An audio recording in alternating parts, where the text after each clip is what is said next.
Reality of exams, कभी postpone होना, कभी डिले होना, कभी एग्जाम लीक होना, और बीच में सिर्फ एक स्टूडेंट जो अपनी मेहनत करना चाहता है।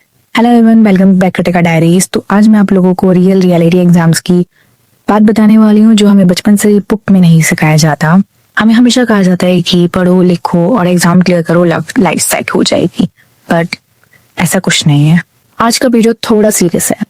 अगर आप भी किसी competitive exam, SSC, CAT, CUET या स्टेट एग्जाम्स के प्रिपरेशन कर रहे हैं तो ये वीडियो आपसे रिलेट करेगा और शायद आपको मोटिवेट भी। रियलिटी इतनी ज्यादा सिंपल है नहीं, पर ऐसा क्यों? एग्जाम सिर्फ नॉलेज का टेस्ट नहीं होता, mental stability, health, financial stability और कभी कभी सिस्टम का भी टेस्ट होता है।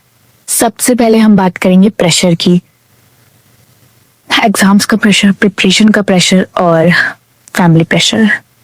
शर्मा जी का बेटा तो क्लियर कर गया है, तुम अभी तक प्रिपरेशन ही कर रहे हो, कितने अटेम्प्ट्स और लोगे? सबसे डेंजरस प्रेशर सेल्फ प्रेशर है। हम खुद को प्रूफ करने में इतना लग जाते हैं कि हम खुद को लूज ही कर देते हैं। एग्जाम का रिजल्ट सिर्फ एक पीडीएफ होता है, लेकिन उसके पीछे का जो एक स्टूडेंट का 1-2 साल होता है, वो शायद कभी कभी 4-5 साल। अब बात करते हैं उस रियलिटी की जिसके बारे में आजकल सब बात कर रहे हैं, एग्जाम लीक्स, कैंसिलेशन और स्कैम्स। इमेजिन करो, आपने 1 साल पूरी तरीके से प्रिपरेशन करी, अपनी डिस्ट्रैक्शन छोड़ी, अपना फोन छोड़ा, और उसके बाद आपका एग्जाम लीक हो जाए या पूरा पेपर कैंसिल। उसके बाद जो फीलिंग होती है ना, सिर्फ वही स्टूडेंट समझ सकता है जिसने इतना एफर्ट किया है। इतना सब होने के बाद जो उसका ट्रस्ट ब्रेक होता है, वो स्टूडेंट ही जान सकता है कि उसके बाद जो फ्रस्ट्रेशन और एंगर इशू उसका आता है और जो हेल्पलेसनेस वो फेस करता है, वो कोई नहीं समझ सकता। ये एक पेपर का एक एग्जाम स्कैम है जो आपको कोई नहीं बताता। सबसे ज्यादा जरूरी चीज ये होती है कि जो कॉम्पिटिटिव एग्जाम या स्टेट लेवल एग्जाम होते हैं या किसी भी तरीके के एग्जाम्स होते हैं, वो कभी फ्री नहीं होते। आपको ट्यूशन फीस मैनेज करनी पड़ती है, आपको बुक्स की फीस मैनेज करनी पड़ती है, आपको हॉस्टल्स तक, सेंटर्स तक पहुंचने की ट्रैवल फीस, मतलब ये सब आसान नहीं होता किसी भी मिडिल क्लास स्टूडेंट के लिए। वो जब एक अपना एग्जाम दे रहा होता है ना, तो वो अपनी होप नहीं, वो अपने साथ साथ एक फैमिली की भी होप लेके चल रहा होता है। बट उसके बाद भी, इतना सब करने के बाद भी, जब एग्जाम डिले हो जाए और रिजल्ट्स में प्रॉब्लम आ जाए और उसका रिजल्ट डेट पोस्टपोन हो जाए, एंड देन जब इतना सब कुछ करने के बाद ये पता चले कि पेपर लीक हो गया है, तो सब उसकी मेहनत खराब हो जाती है। ये सिर्फ वही स्टूडेंट समझ सकता है जो ये सब फेस करता है। जब आप सोशल मीडिया स्क्रॉल करते हो, आपको बहुत सारी चीजें दिखती हैं कि एयर रैंक इंडिया 1 और like foreign hours go to study, routine change करो, अपना टाइम टेबल बनाओ for your competitive exams regarding this. But सबका जर्नी डिफरेंट होता है अकॉर्डिंग टू मी और अकॉर्डिंग टू यू इवन। अगर आप ध्यान से सोचो तो कि सबका चेंजेस होता है, हर कोई अलग लाइफ में जी रहा होता है, सबका काम करने का तरीका, पढ़ाई करने का तरीका, सब कुछ अलग होता है।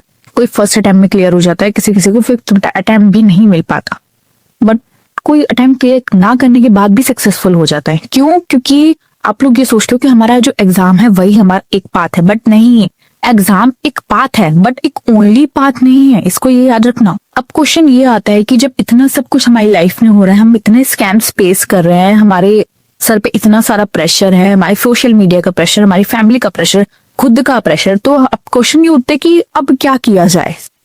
तो देखो, सबसे पहले तो अपने माइंड में ये चीज डाल लो कि अपने आप को सिर्फ एक गोल पे सेट मत रखो, हमेशा एक बैकअप ऑप्शन रखो। वो आपके लिए सबसे ज्यादा इंपॉर्टेंट है। सिर्फ आप एक पार्ट के लिए आपने सोच लिया कि मुझे यहीं तक जाना है, और वही अगर आपको ना मिले फिर कुछ भी नहीं है आपके पास। आज के टाइम में स्किल्स देखी जाती है, इंटर्नशिप देखे जाते हैं, आपकी एक डिग्री मायने नहीं रखती। अपनी स्किल्स बढ़ाओ, डिजिटल स्किल्स बढ़ाओ, एआई को फोकस करो, इन सब चीजों में घुसो, एंटर करो भाई। Scrolling is not only option. Earning का फोकस रखो कि हाँ भाई, one sided you are doing your education, your preparation, उसको प्रिपरेशन को एक माइंड में ठीक है, बट ब्लाइंड मत रखो उस चीज को। अपनी आइडेंटिटी को एक एस्पिरेंट तक लिमिटेड मत रखो, कुछ एक्स्ट्रा चीज भी करो। अगर आप थक गए और आपको लग रहा है कि आपकी मेहनत अनफेयर जा रही है, सिस्टम सही काम नहीं कर रहा है, आप वहीं स्टक रह गए हो, तो ऐसा कुछ भी नहीं है। हमेशा याद रखना कि आपने जो भी 1-2 साल की प्रिपरेशन करी है, अपने माइंड को सिर्फ एक गोल पे रखा है, तो इसका मतलब है आपने पेशेंस बिल्ड किया है, अपने आप को बिल्ड किया, और ये किसी भी जॉब या अर्निंग सिस्टम से कम नहीं है। और एक बात और, अगर आप एक एस्पिरेंट हैं या एक स्टूडेंट हैं तो मुझे कमेंट में जरूर बताना, या कमेंट जरूर लिखना कि I will never quit, because कि आपने वो पाथ चूज किया है जिसे आप पाना चाहते हो। और अगर सिस्टम कितना भी अनफेयर क्यों ना हो, अगर आप उस पर चलना चाहते हो, आपको वो मिलना ही मिलना है। कोई भी कुछ भी नहीं कर सकता, कोई भी स्कैम कुछ नहीं बिगाड़ सकता। आप उसको मतलब पाने की इतनी वो रखो कि हाँ भाई मुझे ये चाहिए ही चाहिए, आई विल डेफिनेटली अचीव। तो कोई भी चीज आपको नहीं रोक सकती है, आप इतने मोटिवेटेड हो अपने अंदर से। बट स्टिल मैं कहना चाहती हूँ कि आप हमेशा एक अपना बैकअप ऑप्शन रखना, बिकॉज आपको उसकी बहुत नीड है। कोई भी डिग्री मायने नहीं रखती है, कोई भी एग्जाम्स मायने नहीं रखता, आपका स्किल्स मायने रखता है। आप जितना टाइम प्रिपरेशन में लगा रहे हो उस टाइम में भी आप साइड बाय साइड अपनी स्किल्स मेंटेन रखो। And last thing, be remember, you are more than a roll number, you are more than the result. ऐसे ही मोर वीडियोस के लिए फॉलो मी, एंड इवन मुझे ये भी बताना कि किसका भी कौन सा एग्जाम्स आने वाला है और कौन किस चीज की प्रिपरेशन कर रहा है और कौन कितना मोटिवेट हुआ है। बट सच में अगर मैं खुद से बताऊं तो मैं खुद इन चीजों पे फोकस करती हूँ, अपनी स्किल्स डेवलप करने पे फोकस करती हूँ, और ये भी सोचती हूँ कि हमें सिर्फ एक चीज पे स्टक नहीं रहना चाहिए। क्या पता हमें वो चीज ना मिले, और क्या पता मिल भी जाए। अगर मिल भी जाए और हमने साइड बाय साइड दूसरी चीज भी कर ली तो ये कोई गलत चीज नहीं, जितना सीखो उतना कम। ठीक है, थैंक यू फॉर वॉचिंग।